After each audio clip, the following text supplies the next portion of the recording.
Pasticcini? Di pasticcini? Scontrino? Netflix पर 27 जनवरी 2022 को एक Italian dark comedy series stream की गई है जिसका नाम है फ्रेम्ड अ सिसिलियन मर्डर मिस्ट्री। सीरीज है दो किस्मत के मारे टीवी टेक्नीशियन के बारे में। असल में ये दोनों एक मर्डर सीन में फंस जाते हैं, खूब कोशिश करते हैं खुद पर से शक हटाने का, लेकिन सारे प्रयास उल्टे पड़ जाते हैं। ये एक क्राइम कॉमेडी सीरीज है जिसके फिलहाल 6 एपिसोड आ चुके हैं। लियोनार्डो फासोली और मदालडेना रवागली ने सीरीज को क्रिएट किया है और सल्वाटोर फिगारा, पिकोन, अन्ना फेबेला ने सीरीज में मुख्य किरदार अदा किए हैं। हम जानते हैं कि कॉमेडी का दूसरी भाषा में अनुवाद करना मुश्किल है। यही कारण है कि स्ट्रीमिंग पर सबसे सफल कॉमेडी में ऐसे विषय होते हैं जो सार्वभौमिक और हास्य होते हैं, जो चरित्र विकास से निकलते हैं। जब ये सिर्फ मजाक और तमाशा होता है तो कभी कभी उस अनुवाद में हास्य खो जाता है। लंबे समय तक कॉमेडी जोड़ी फिकारा और पिकोन अभिनीत ये नई इटालियन कॉमेडी उन प्रकार के शो में से एक है। करेंगे सीरीज के सभी पहलुओं पर बात। उससे पहले अगर अभी तक आपने हमारा चैनल सब्सक्राइब नहीं किया है तो जल्दी से कर दें और बेल आइकन भी दबा दें ताकि हमारी अपडेट्स आपको मिलते रहें। क्या है कहानी? फ्रेम्ड एक सिसिलियन मर्डर मिस्ट्री का मूल शीर्षक है इनकास्टराती। ओपनिंग शॉट में एक आदमी गंदगी वाली सड़क पर गधे द्वारा खींची जा रही गाड़ी की सवारी करते हुए दिखाई देता है। अचानक एक वैन उसके पीछे से निकल जाती है और रुक जाती है। वैन में से कुछ लोग बंदूकों के साथ निकलते हैं। साथ ही बंधे हुए बनियान में 2 लोगों को भी गाड़ी से बाहर निकाला जाता है। जैसा कि बंदूक चलाने वाले लोगों में से एक उन बनियान पहने लोगों को अपने घुटनों पर बैठने के लिए कहता है, उनमें से एक बहुत तेजी से बात करके अपने जीवन के लिए भीख मांगता है। गैंगस्टर कहता है कि वह उन्हें गोली मारने के लिए है। इसके बाद फ्लैशबैक से हम वापस जाते हैं और देखते हैं कि ये सब कैसे शुरू हुआ। साल्वो यानी कि सल्वाटोर फिकारा अपने पसंदीदा अपराध नाटक को देखकर सो गया है, जिसका समापन अंत में हत्यारे को प्रकट करने वाला था।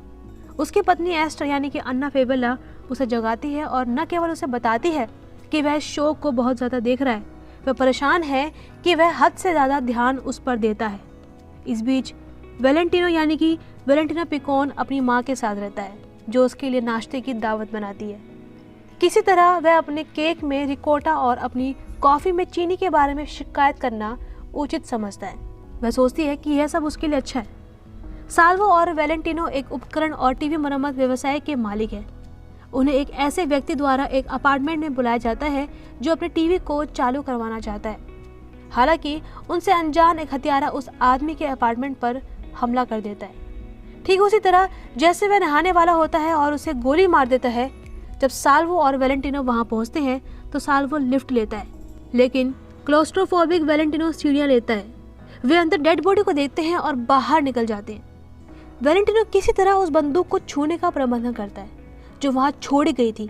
जब साल्वो को पता चलता है कि क्या हो रहा है तो अपराध के दृश्यों के बारे में उसका ज्ञान, उसके द्वारा देखे गए सभी शो से इकट्ठा हुआ ज्ञान उसके अंदर आ जाता है। वह बाहर के कार्यकर्ताओं को यह जाने बिना कि वे वहाँ है सब कुछ साफ करने की कोशिश करते हैं। लेकिन जब वेलेंटिनो की माँ फ़ोन करती है तो वह उसे बताता है कि वे शहर से बाहर है। वर्ड एस्टर के पास वापस जाता है जो उसके बारे में साल्वो पर चिल्लाने के लिए कहता है। फिर आदमी का फ़ोन बजता है और वह मशीन पर एक परिचित आवाज़ होती है। फिकारा और पिकोन इटली में एक प्रसिद्ध कॉमेडी टीम है और हम कल्पना करते हैं कि सही प्रोजेक्ट को देखते हुए उन दोनों के साथ सितारों के रूप में एक शो बहुत मज़ेदार हो सकता है। लेकिन ये सीरीज़ उतना मज़ेदार नहीं हो पाई। जैसे जैसे कहानी आगे बढ़ती है साल्वो और वेलेंटिनो खुद को और गहराई में पाते जाते हैं। किस तरह इस हत्या के साथ अपने संबंध को मजबूत करते हुए उन्होंने अपनी बेगुनाही साबित करने की कोशिश करने के लिए और अधिक प्रतिबंध नहीं किया। लेकिन स्पष्ट केमिस्ट्री के अलावा 2 लंबे समय तक कॉमेडी पार्टनर एक दूसरे के साथ हैं। इस शो के बारे में कुछ भी ऐसा नहीं है जो सिसिली के कुछ दृश्यों से अलग हो। साल्वो अपराध नाटकों से इतना प्रभावित है कि वे अपनी पत्नी या वेलेंटिनो को एक प्रकरण का वर्णन करने के लिए घंटों खर्च करता है। अपने हिस्से के लिए वेलेंटिनो एक ऐसा लड़का लगता है जो एक मध्यम आयु वर्ग के लड़के के रूप में पूरी तरह से सहज है, जिसकी देखभाल उसकी माँ करती है। ये उनके पात्रों की सीमा है और कम से कम जहाँ तक हम पहले एपिसोड में देखते हैं, और ये बहुत स्पष्ट लगता है कि वे दुर्घटना से इस अपराध स्थल पर ठोकर नहीं खाते। उन्हें एक कारण के लिए वहाँ भेजा गया था। पहले एपिसोड के अंत तक हमें आश्चर्य होने लगता है कि कौन उन्हें सेट करना चाहता है और कौन इसमें शामिल है। ये एस्टर जितना गहरा हो सकता है तो साल्वो को एक मकसद देने के लिए वह कॉल करता है, लेकिन सीरीज को इसके तह तक पहुंचने में कितना समय लगेगा ये तो आने वाला वक्त ही बताएगा। उम्मीद है वीडियो आपको पसंद आया होगा और ऐसे ही हमारे बाकी वीडियो देखने के लिए हमारे चैनल को सब्सक्राइब करना ना भूलें। धन्यवाद।